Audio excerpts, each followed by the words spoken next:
doing it every 2 years, and we are doing it in a bipartisan manner. The bill under consider today was developed with input and ideas from both sides of the aisle. Unlike any other WRDA bill in the past, this bill had an added challenge of being drafted and negotiated virtually, no easy thing. Overcoming this challenge only underscores the important nature of the bill, longstanding commitment of Congress to invest in the nation's water infrastructure. A little shout out to our former chair, Bill Schuster, who got this tradition back on track. H.R. 7575 includes projects and policy provisions that impact communities across the nation. It authorizes construction of 34 projects studied and approved by the Chief of Engineers since WRDA 2018 was signed into law, which is 5 times as many as we were able to do back in 18. It also authorizes 35 new Corps of Engineers feasibility studies, directs the Corps to expedite the completion of 41 ongoing studies, all of which were submitted to the Corps by local sponsors willing to share the costs of these project studies. H.R. 7575 continues our work to ensure the full utilization, finally, of the Harbor Maintenance Trust Fund by unlocking the nearly $10 billion of taxes collected from the American people that are sitting idle in a so-called trust fund. These were taxes assessed on shippers and ultimately passed on to consumers, and we want them to be used for their intended purpose. I started working on this issue with Bud Schuster, Bill's dad, back in 1996. Good things take a while in this town.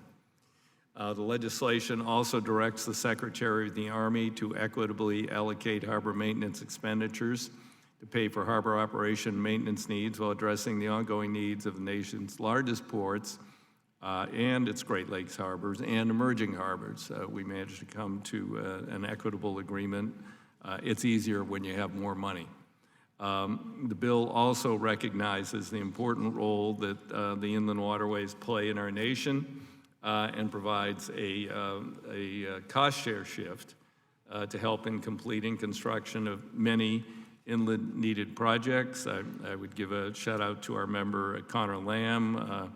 He took me on a little tour of some fabulous engineering work that I think is only 130 years old, but things do wear out, and there are other many critical components of the inland waterway system that need investment, and this cost share shift will help with that. Additionally, we put an allocation of funds in the infrastructure bill, which the committee passed and the House passed some time ago for inland waterway.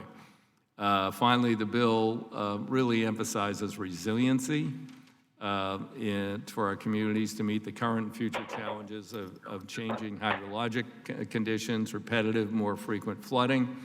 I'm glad to include provisions that will ensure taxpayer dollars are spent on infrastructure that will be resilient and will contribute to the long-term resiliency of communities across our country.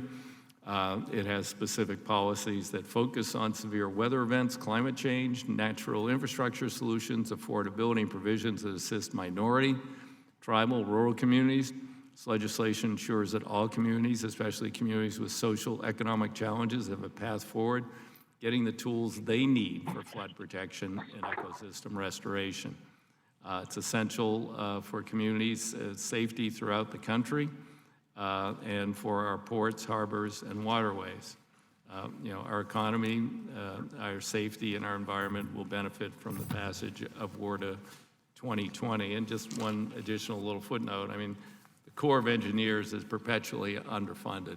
They have, I think, a $40 billion backlog of critical projects.